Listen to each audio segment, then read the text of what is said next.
tuned into Tampa Bay's RBLR Sports. Hi, hello, how are ya? What is pride in my gaze?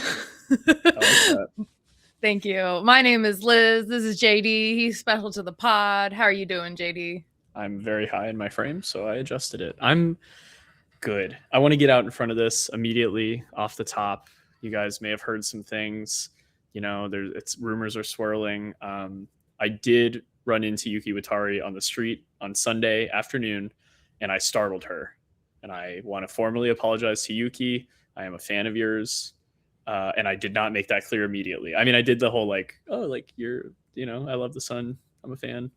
But then I asked her so we just did like the very casual, how you doings? And then I was like, how's your recovery going? And then she was like, oh, you know me, like specifically. And I was like, yeah. And I was like, oh, I didn't really make it clear that I'm like actually a fan. And she was wearing sun gear. I wasn't just like, oh, you're wearing sun gear. I would have recognized her in street clothes too. So Yuki, I am a fan. Sorry that I didn't make that clear enough. And it's nice to hear that your recovery is going well. And I hope you're feeling good and healthy. But yeah, obviously she wasn't traveling with the team. So Sunday afternoon, we passed each other on the street and I wanted to apologize. So if anyone knows Yuki, let her know. Liz, how are you doing?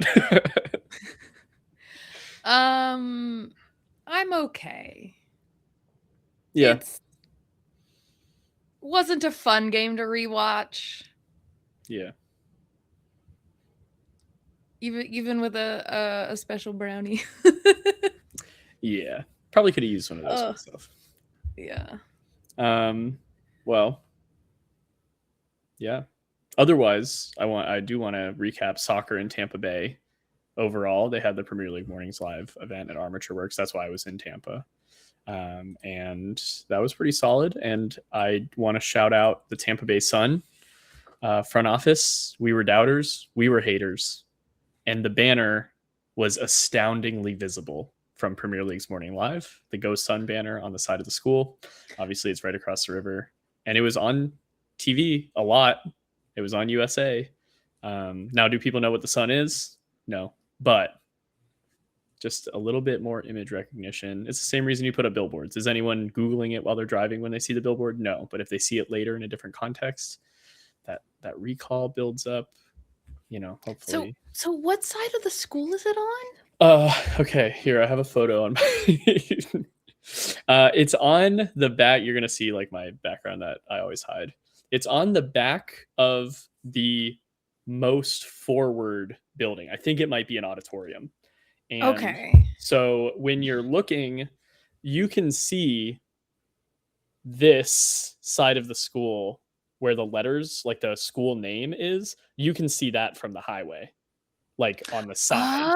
I think the Sun banner is on the back of where the Bolts banner is, I believe. Okay. So this is a picture I took on Sunday from Premier League Mornings Live. That's how the banner looked. It's huge, by the way. And you can really clearly see it. So it was obviously intentional for that event. And I think they executed well on it. And it was extremely visible the whole time. And that was pretty cool. So I was a hater and a doubter at first. We couldn't see it from in the stadium. We don't need to see it from in the stadium. We're already there. Promoting it to general Tampa Bay soccer fans, it was a good idea. And also, we were just talking about this pre-show at the event. I only went on Sunday because that's when Forest played, and I'm only really interested in Forest. But I did see pretty much equal Sun and Rowdies representation. There were more Rowdies kits. I think I only saw one Sun kit, but there were a lot of freebies around, the bandanas, some hats. Obviously, I was with Ryan. He was wearing a Sun hat. So we also presented some representation ourselves. But yeah, it's obviously more Sun country than it is Rowdies country, specifically Armature Works in downtown Tampa. But it was nice to see that some people were like, hey, I'm going to go to a soccer event and I'm going to rep the Sun entirely, wear a whole kit. You could go wearing an Arsenal kit or whatever, but people chose to rep the Sun. So shout out them. It was a fun event as well, just in general. And Forest won, so it couldn't have been better. And it wiped away all my Sun-related sadness. So that's fine. So I'm doing great. But yeah, the banner was very visible. There were a few Sun people around. There wasn't any Sun anything at the event, but I will also note that I went to Premier League Mornings Live in Orlando a few years ago, and there was also no Orlando City at that event. There was no Rowdies like tent. There were people. I want to say there might have been street team people there for the Rowdies. There seemed to be some kind of organic Rowdies thing happening. I'm not sure, but the Sun did not have that representation. But it seems like Premier League Mornings Live doesn't necessarily want to engage with local soccer. So, like I said, when we were in Orlando, the only Orlando City stuff I saw were people wearing kits and Pride stuff, presumably. So I think it's the same thing. I'm not going to fault them for not participating in it because I don't think it's necessarily invited by NBC or USA or whoever runs them. So, but the banner was very visible and that was cool. So, yeah, overall, Sun and soccer in Tampa Bay is a thing that people are into. Let's get more of them out to our games. That would be cool.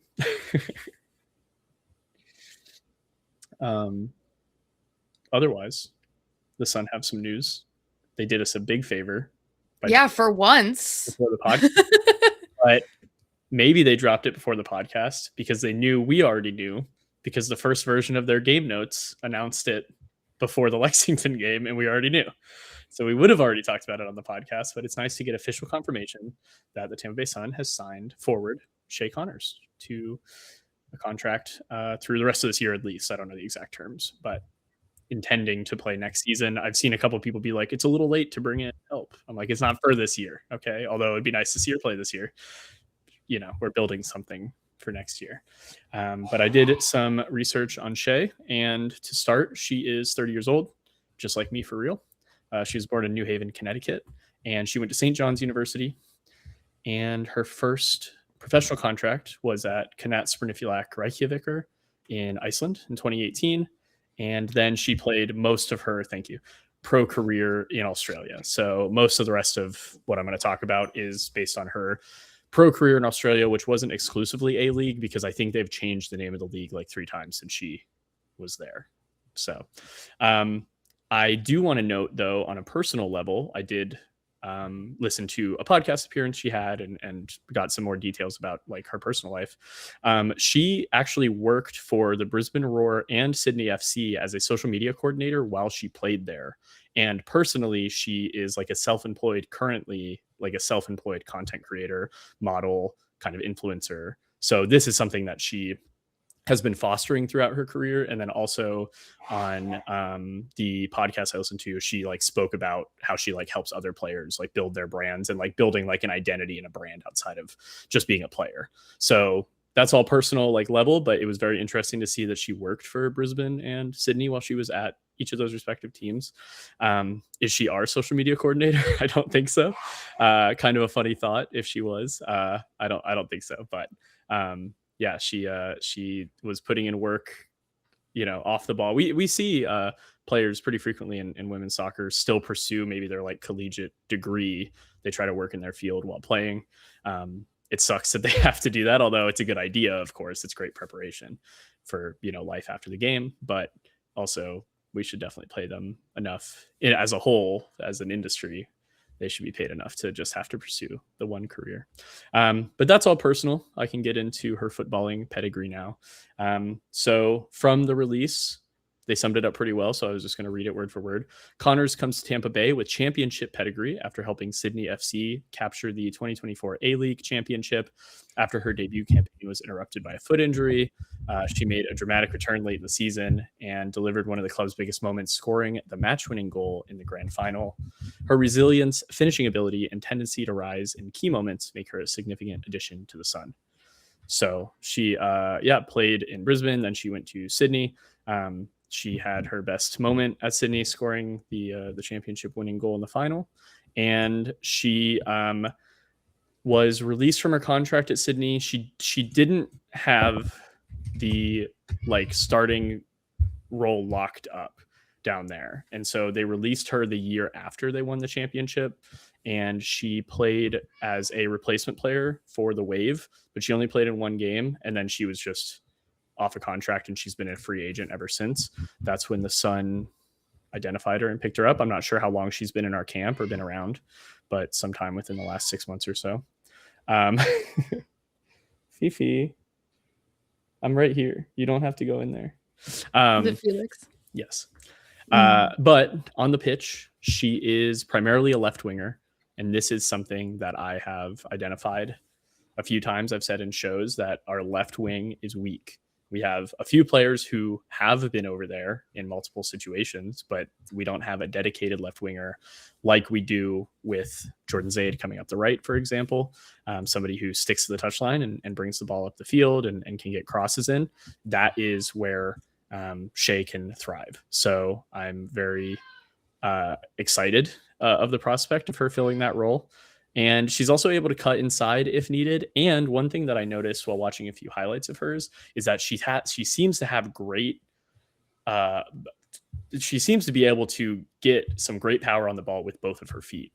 She's primarily left-footed, obviously being a left winger, but she really can get some great finesse. I mean, some of her goals highlights that I saw are her just like curving the ball around the keeper, and she can do it with the left and the right. So I like to see that. I mean, she seems like a really quality player, and she's bringing a lot more experience than a lot of the Suns' more recent signings that are fresh out of college, which have their own, youth and ability to mold them into the player we want them to be. But having a player with experience and somebody who on the ball has been in so many situations before and understands, how to get a result out of it is an exciting prospect. And she's just very quick and strong on the ball. I saw her muscle off a few defenders and get around a few defenders and, get open to goal and get the shot off. So I liked everything that I saw. Obviously I watched a highlight reel, so everything looked good. I'm not sure what her flaws may be, but I will take anything that adds to the skill of the Tampa Bay Sun. And as we're building into next year, thinking about, a position that I feel like is sufficiently locked in. If she's going to be on the left wing, I feel pretty confident with that to start. If she starts playing in games and we see anything different, then so be it. We'll address that at the time. But I see this as an exciting prospect. I think it's a good find. It seems like she had a couple injuries in the 2020s overall that may have kept her from getting enough minutes to be noticed. I don't think she is not a good quality player, and that's why she wasn't signed to a team. I think she just was not getting noticed, and she was coming off a couple of injuries. But now that she's recovered, it looks like she's ready to play. I don't think she has an active injury, and I'd love to see her play for us. So good signing, permanent signing. Excited to see her up the left flank, and I'm not sure she'll make an appearance. I don't know how soon she'll make an appearance, but why not? We are not a great team. Why not toss her on and give her some minutes and get to know, the players that we're professionally, playing with, get to know the players that she may be playing with next year. So cool signing. Welcome, Shea. We're happy to have you. I saw somebody call her Shea Butter in a YouTube comment. If that's your nickname, that's cool. If not, I apologize that I said it on the pod, but definitely happy to have you. So welcome, Shea. Liz. She overlapped with Charlotte McLean at Sydney FC for a couple of years. Yeah. Nice. Maybe that's kind of like a cool connection. Maybe that's why we know her. Yeah. No way. I noticed her most recent, and I think it's like her channel that she uploaded the highlights on, but I noticed her most recent highlight video was like 6 months ago, and I was like, this might have got her the job at the Sun. But yeah, like I said, everything that I saw and everything that she talked about too, she in that podcast, just to expand a little bit on it, she talked about advocating for women's sports as well and women's football. I mean, she was contextually, it was an Australian podcast. She was talking about it in the context of doing social media in Australia. But I mean, we have very similar landscapes where the NWSL is more established than the A-League women, but the Super League, I would say, is in a similar position where, some of our teams are playing. I mean, even us, we're playing in front of just 1,000, 1,500, 2,000 people week in and week out. And it's like, how do you grow from that to the highest level? Felix has a lot of thoughts about this. I don't hear him. I can hear that something is happening, but your reactions are telling me it's very loud. So that is concerning me. Fifi, come here. You can just be over here. It's fine. They like when you're on the show. He is here now. He's not like visible, but of course not. No, he's a void with eyes. He's always invisible. Come here. No, he's a, what do they call it? Calico. Oh, I'm getting Felix and Mona mixed up. I'm sorry. No, He's this color. Yeah. You can come sit in my lap, bro. Right here. Liz, while I wrangle my cat, unfortunately, we have to do it. We have to talk about the Lexington game just a little bit. Oh. Just to let our listeners know that it happened. You know, they might not know. I don't wanna. Well, let me preface this by saying it's the worst game statistically in club history. Yep. And we aren't going to talk about it a lot because we're so deep into the season that we really have nothing to learn. The Sun are bad. We've come up with a few ideas of how to possibly maybe improve them. We've tried a lot of ideas. Not a lot of it's worked. I think I'm at the point where I want some roster turnover before I think anything will work. So all that being said, we're going to talk about the game, but we don't really have any takeaways or any valuable insight. We just went out there and we looked real bad. And Lexington looked good. They're a good team. So yeah. All right. So we played Lexington. We lost 4-0.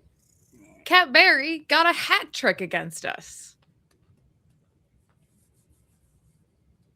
Yeah. All right. So we had Nacello, Weber, and Picorni up top.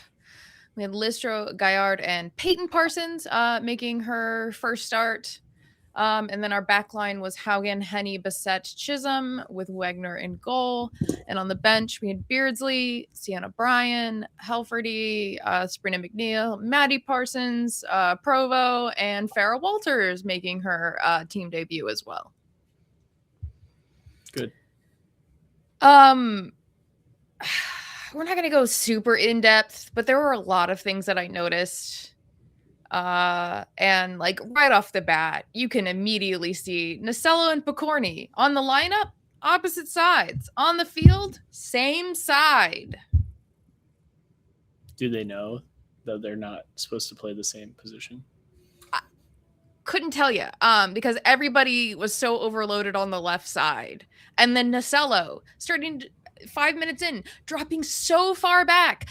Peyton Parsons, literally in our last third. Why? What was our formation? We let Nacello be too free. Rein her in. Speaking of Nacello. Oh, no. Yeah, 13th minute. We had a PK. This she should drew be it. Good. Yeah, she drew it. She did. She drew a PK. She took her PK. And did some little floofy fucking run-up thing. I'm going to use our one for that. Yeah, fair. And doesn't sky it. Doesn't get blocked. Misses. She had I think the keeper like stepped at least a little bit the wrong way too. Mm-hmm. Like she would have. Yep. Not had. Oh, yeah. Yep. So. I don't know. Like in my notes, I have, we are in last place. This is not the time to be cute. I just hate stutter step run-ups in general. I feel like it's just, it's you're cheapening a PK. Just boot, kick the damn ball. Yeah. Boot the freaking ball. Yeah. Tactfully avoiding using our second one. Put your laces through it. And honestly, I feel like that really sets the tone. One for our entire season, and two for the rest of this match. Yeah. I mean, this was an early opportunity to go up, and I was very excited at the prospect. I mean, a PK, what are the conversion rates on them? Like 70, 80%? Like, I don't know those numbers actually, but like, it feels like it should be probably that high. And so when you get awarded a PK, you're like, oh, we probably have a goal, provided something insane doesn't happen. And I was like really excited. Not like, again, we're not making the playoffs, but just if we got a good win over Lexington away, they're a great team, would have been really morale boosting. We got a draw. If we got a draw, if we scored a goal at all, would have been great. Yeah. So very frustrating to have that miss, like the timing as well. Like we had the opportunity to go into the lead. It wasn't to come back into it. And so that's like, you got to bury it. And she definitely felt like she didn't mishit it. So she definitely didn't feel like she was like going to miss. She wasn't like trying anything risky. She was confident she was going to hit it. But like, I think you got to do like a more reliable strategy than a stutter step. It was almost like also like a slow roller. Like the point is like to trick the keeper and then to like flex by having it go to the opposite corner. Like just kick it so hard they can't get to it. That's like, I don't know. And I hear pundit like this is like a thing in other leagues too, and even like the highest level men's leagues that everybody hates when they do tricky PKs, but just put your boot through it. I don't understand. So yes, it was a rough time to do it. We weren't down yet. We had the opportunity to take the lead. No, this was, I don't know if I said it, 13 minutes in. Yeah, you did.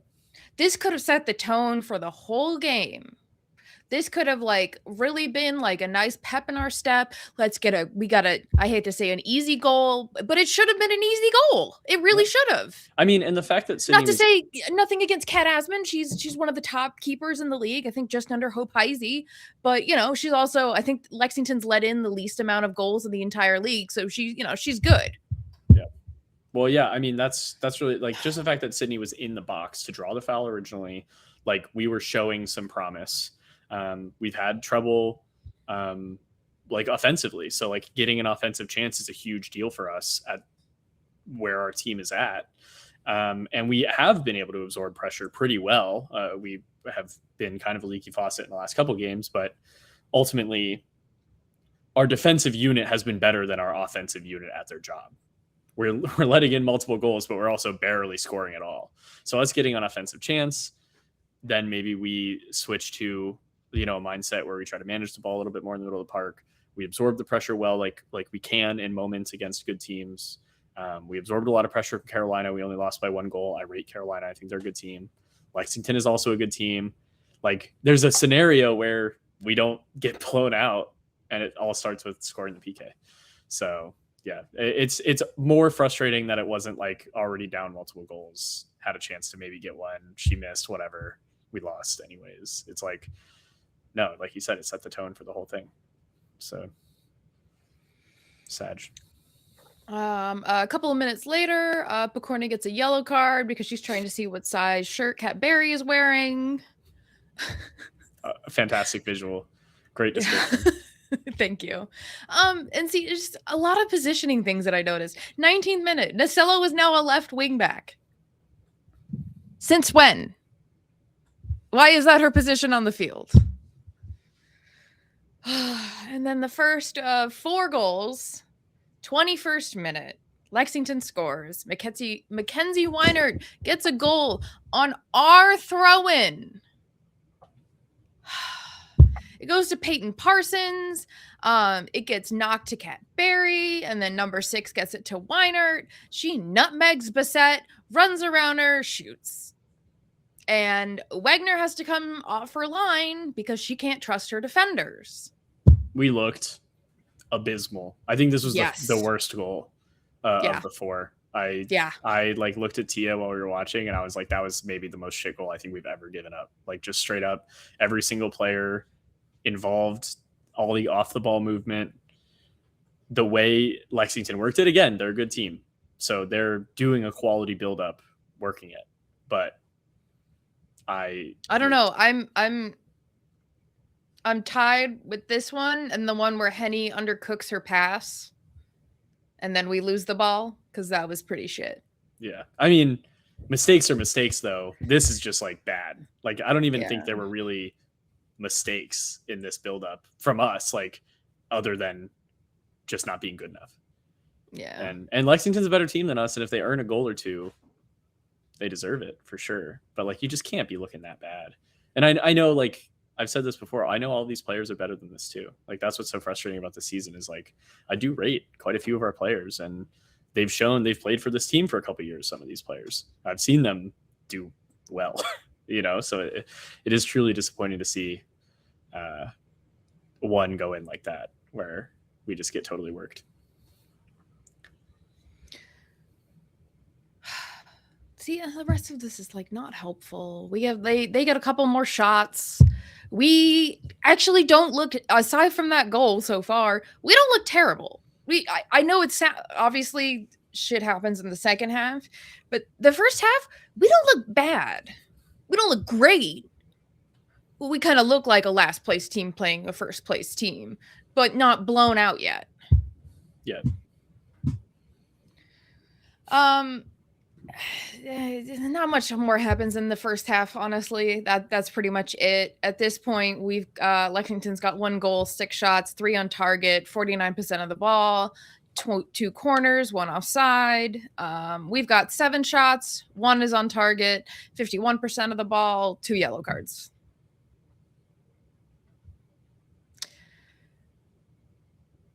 And then the shitstorm starts. Yeah. Well, I thought these subs could be a good thing. They weren't. But I thought that, I think we have had games where we made the halftime subs and we at least improved our conditions a little bit. So Halfordy comes in for Gaillard and McNeil comes in for Picorni. And I like McNeil a lot. Halfordy we haven't seen a lot of, so I don't really have a solid opinion formed yet. But, this is kind of a situation where players are disappearing. Gaillard is having trouble in the middle of the park, not getting a lot of the ball, not being progressive. So, and Picorni, like you said, and Nasello were overlapping a lot. So why not just get some changes out there? McNeil obviously bringing in some defense, taking off an attacker and bringing on defense. I mean, you should let in less goals at that point, I would say, and that's not what happened. So in the history books, well, no one will write about it because it was so bad, but if they did, they would say that these were not effective subs. But if we kept those players out there, I'm not sure it would have been any better. So rough all around. All right, 48th minute from a Lexington goal kick. They make 2 passes, 1, 2. Cadbury chips it, scores. There is no pressure in the midfield. Catches Bissett out, catches Wagner out, and we're at 2-0. No communication out there. No. No system. No. And you know that there's no communication and no system because not even 2 minutes later, and that's probably literally just from this is from the restart from the last goal. Yeah. Which the last goal was, sorry. We start with the ball. Yes. Yeah. So. Yeah, which we don't see the beginning part because they're showing a replay when we're actually restarting. So I don't know what happened there, but Henny passes it with nowhere near enough power on it to actually get it to Halfordy. And to her credit, Halfordy hauls ass to get a touch on it. So much so she knocks out the other player, who's also the other Lexington player coming for it. It gets to Cadbury. Bissett gets the ball and passes it across Cadbury to Henny. I truly do not know what Bissett was thinking. She should have booted the ball, just shot it, just got it out. They get a corner, who gives a shit? I truly don't understand what was going through Bissett's head at this point. Yeah.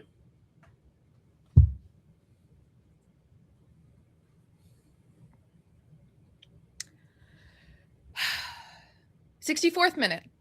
Lexington goal. Listro's slips around the center circle. Dory doesn't challenge quick enough. Bissett doesn't clear it. Chisholm has a great sliding tackle, but because the field is a little bit wet, it started to miss. It started to rain a little bit. She misses. She falls. Wagner tries to come out and clear it because she cannot trust her defenders.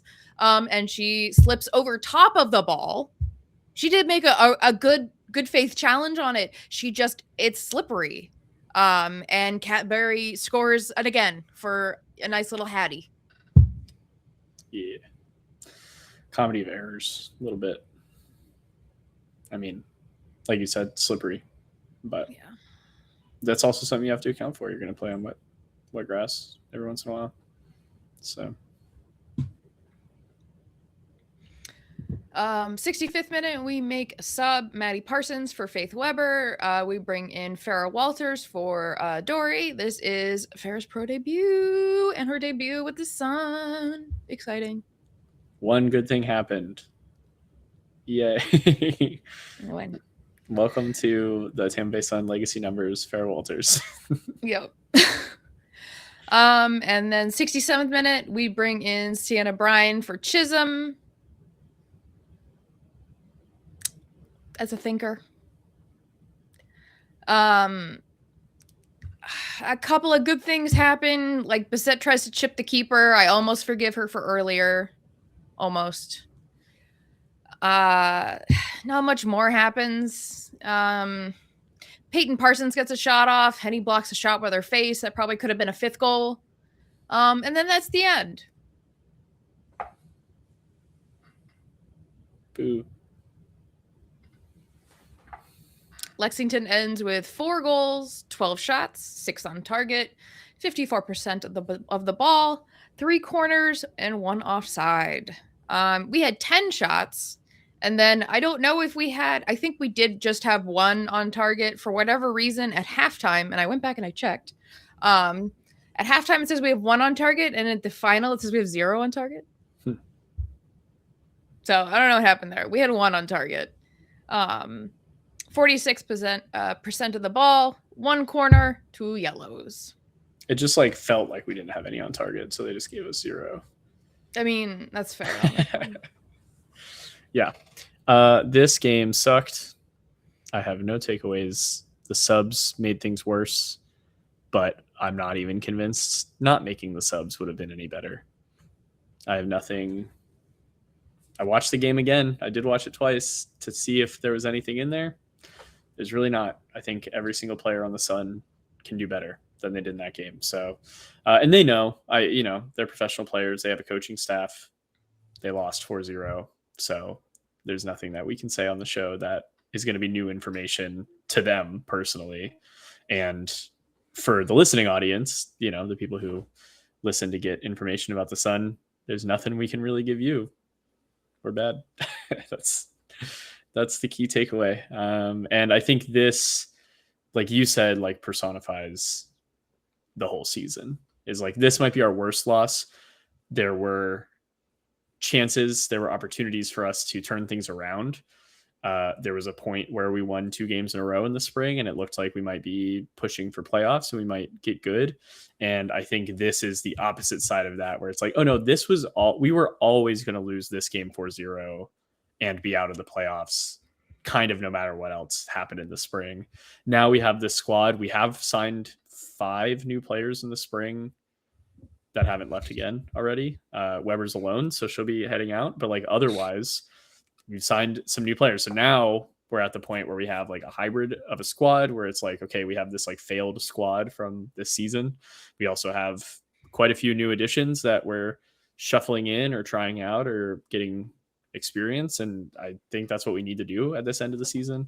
So there's really like these players, this is not the core of players that we'll be playing together going into next season. It's what we have left for the 6 games remaining. I don't know, I don't remember exactly what it is, but so there's like, try your best, go out there, try your best, but we're gonna look bad.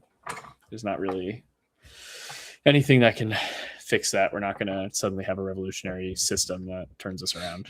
So we are playing for pride, what little we have left. Hey, though, pride, though. Hey, hey. To wrap up, put a bow on Lexington's game, because we do play them again before the end of the season. So yay! I guess what we could try is just this has to be the worst that it is. Lexington is the best team we will play for the rest of the season, like on the table, and we play them again for the sake of like our players' like feelings. We have to do better, and that's what I'm going to be looking for. I don't know what that looks like. I don't know who plays in that game. I don't know who's available. But we have to look better in that game for like the sake of our players. And the players are the ones out there. Ultimately it's a system failure, and that's on coach. And there were individual mistakes also. Maybe the system failure led to 1 or 2 of the goals, and the individual mistakes led to 1 or 2 of the goals. Ultimately, in a loss that bad, the responsibility is shared between like all the elements, except Soleil. Soleil is not responsible in any way. But like that is something that we can't like avoid, but also, at least from my perspective, I don't see DSB being gone before the end of the season. Certainly there's a conversation to be had in the off season, but I don't know. It doesn't seem like we want to do that if we haven't done it by this point.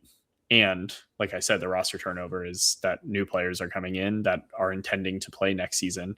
And there's players on the roster now that probably know they're not going to be playing next season. So there's that kind of mix too, where it's like, how do we even figure out in all of that where quality is? But yeah, in terms of the players themselves, I'd just like to see a better performance the second time. I'd like to see us get them back. You know, if we lose by 1 goal in that second game in Lexington, but the performance was twice as good as it was on Saturday, then I would be satisfied with that. From a, you know, I'm a fan of the Sun. I'm a fan of all our players. I want them to feel success. We know we won't have trophy success this year, but you know, do it for yourself. Do it for your career and your pride and your individual ability that we know you guys have. So, yes, to wrap it up, Lexington clinched the playoffs with this win. We were relying on a Dallas result to see if we were eliminated from the playoffs, and they did not get that result. So we are still not eliminated. We still didn't hear no E. There's a chance. There's not a chance. We're pretty far out of it. There are a couple teams that do have a chance. So Dallas is in fourth with 32 points. And then DC and Spokane are chasing. They're on 29. So the 3 of those teams definitely are, one of those 3 will be the 4th place team, last in the playoffs.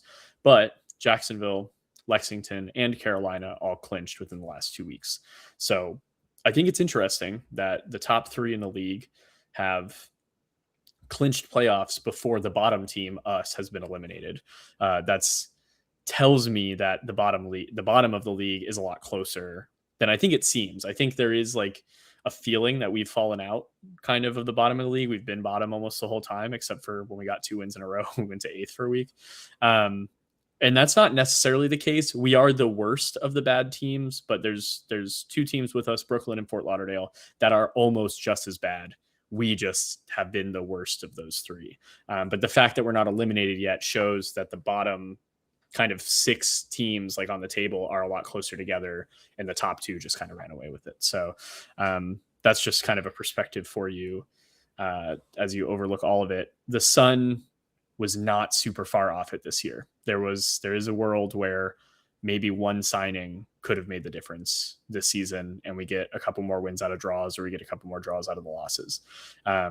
It's cope because we're bad and we're last, and I'm not denying any of that, but the league got a lot better and the Sun didn't improve.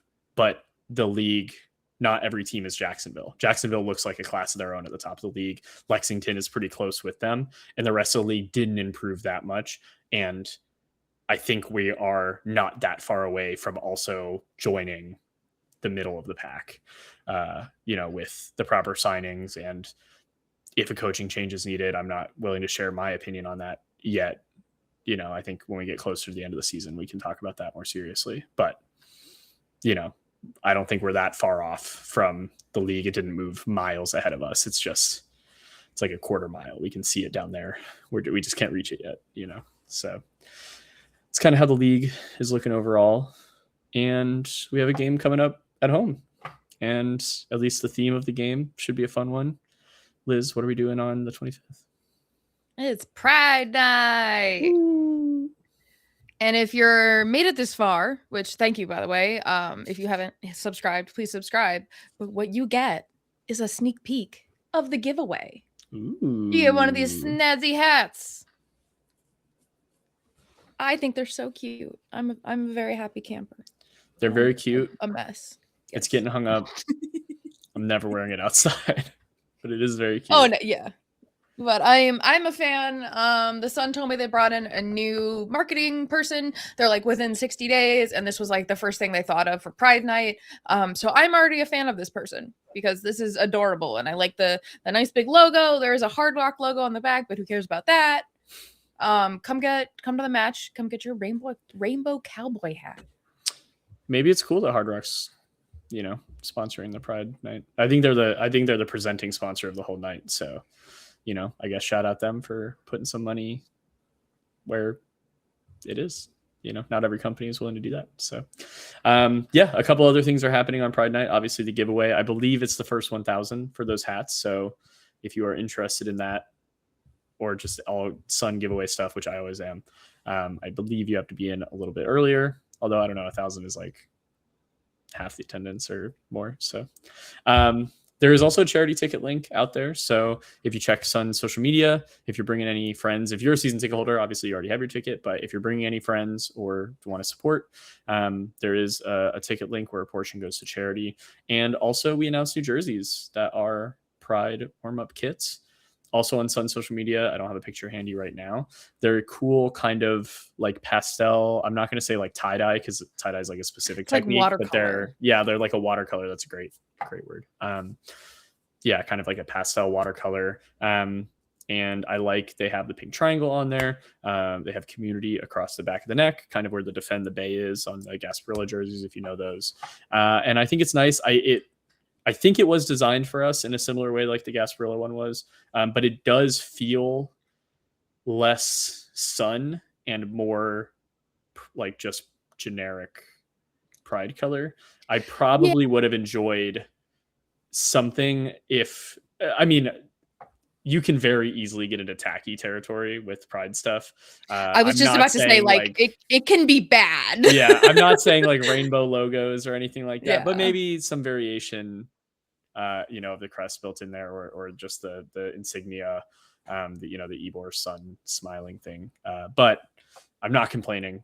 I think it's a nice jersey overall. I think it's one of the most wearable Pride jerseys I've seen. It just looks like a kind of a pastel watercolor shirt while still having, like I said, community is like in a rainbow text as well. So it has the markers of like genuine support for Pride. And but it looks also cool. Like I could see, being out and drinking at a bar and wearing that, casually. So it's a cool look. Pictures of that are on the Sun social media, and they should be available online if you want one now. I don't know if it'll ship before the game at this point, but also they should be available at the game. It didn't sound like they were particularly limited, like they're going to sell out eminently. So it sounded like they were pretty available. And there's a lot of activations, as they call it. I'm doing air quotes for any audio only listeners. So it seems like there's going to be a scavenger hunt, where you probably go around to the sponsor tents and get like a book stamped. There's a painting thing happening, I think, for kids. So there's just a few fun things that are going on, and it's Pride night. And I always enjoy Pride night. Last year we had it on a Wednesday. Remember we had Women's Empowerment Night on a Wednesday. We're always going to have something on a Wednesday. I'm sorry, women. It's Pride's year. Last year, Pride night had to be on a Wednesday, and we were a little disappointed. So I'm happy it's on a Saturday. I hope to see all of you guys out there, of course, any of the listeners. But yeah, I hope we have done a good job. Like I said, the charity ticket link, promoting and getting people to come out. I mean, I'm asking every single game. I hope more and more people come out. We're bad, so give them deals. But there's like a pre-march beforehand too. Yes, I forgot to write that down, but they are doing a get together, and Liz is going to pull up where that is going to be, right, Liz? While I talk about Strand Hill or something like that. And then they're at Tampa locations. They're marching to the game, but it is led by Soleil, so that's the goat. But she's a lizard, but it is like an hour or like 2 hours before the game. So it's not like a traditional supporters march where you like march into the stadium and boom, it's game time. It's basically just like you get to the stadium at doors, and then you can do all the activations that they have inside the stadium with the sponsors. Strand Hill Public from 4:30 to 5:30. Do I know where that is or what that is? Not at all. I live in St. Pete. But where? That looks so far. Oh, there's two. That one's in Brandon. That's nuts. I wouldn't put it past the Sun FO to make people walk from Brandon for a. Oh, it looks like it's like a street or two over from Armature Works. Yeah, I think they're going to Armature Works and then taking the water taxi. I think that's what it said. They weren't marching over the bridge. Okay, that makes more sense. Yeah. Yeah, I like figuring this out live and not planning. I mean, yeah, it seems like our team's figuring out playing games live and not planning, so maybe running the podcast in the same way is fine. Oh yeah, paint by number mural fan runway show at halftime. How do I get in that? I'm gonna have a new hat. Okay. Yeah, and then the Pride Passport scavenger hunt. Yeah. Good stuff. It looks like it'll be fun. Yes. Heatwave will be there. We will have fun colored smoke for kickoff or for right after the national anthem. Yeah. Oh, and the national anthem is being performed by the team had it listed as an LGBTQ plus men's choir. I believe it's the Tampa Bay Gay Men's Choir. If it's not them, then I apologize, but I think it's going to be them because they're the most notable ones. So that's cool. I appreciate the theme night being like all parts of it, you know. It seems really thought out and well put together. So I'm going to be happy to head over there, check out a Pride jersey. I might grab one. Like I said, it looks good, and gonna have a good old time screaming until I have no voice. That's kind of always, though. It's no different for Pride Night. Just a little bit gayer about it, I guess. Okay. Make sure that you like and subscribe. We are at RBLR Sports on the YouTube. See our beautiful faces and super cool hats. Yes. I realized I didn't describe this for our audio only listeners. I apologize. It's like a rainbow metallic cowboy hat. It's got like striped colors and then a nice big sun logo on the front. It is adorable. I'm just saying. And then also follow us on RBLR Sun FC everywhere else so that you don't miss any updates. Eureka's really good about posting. He will probably post when we finally get eliminated so you can cry with us. What's up? Eureka pointed out that we didn't do a score prediction for this game. My prediction for this game is that I'm going to have a great time at Pride Night. That's my official prediction.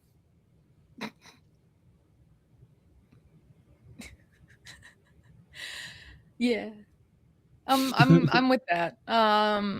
Yeah. We didn't talk about how I predicted the exact opposite score. You did, yeah. Good. Thanks, by the way. Thanks. Well, it's not my fault. Superstition isn't real. We just played bad and they scored 4 goals. That's just a fact of like how it worked out. Genuinely, at this point in the season, I don't care, Eureka.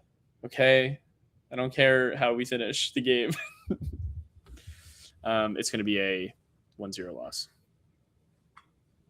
Unfortunately. Eureka's got a 2-0 loss. What do you have? Yeah. I'm debating between 1 or 2.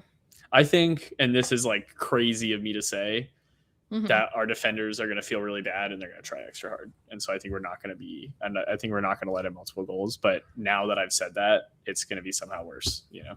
So I don't know. I'm going to have hope. Ooh. I'm going to say 0-0 draw. Ooh. I would take that. Yeah. I just hope the Tampa Bay Sun have fun. Which I guess if they're having fun, then that's probably not a loss. And I would predict a loss, but I genuinely feel like we are going to lose. So what am I supposed to do about it? We will have fun in Pride Night. Yes, we will. Win or lose. It'll be a good time. Win or lose. It's for the gays, okay? It'll be a gay old time. It's not about us. Except it is a little bit about us, but it's not about us. All right. I want to say that about wraps it up for this week.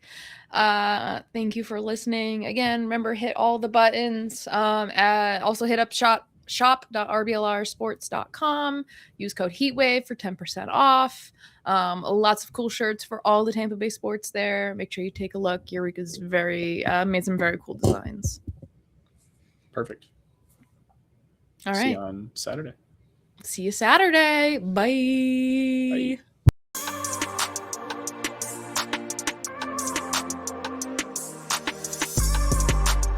Thank you for tuning into this presentation by RBLR Sports. On your way out of the stadium, please remember to like and subscribe.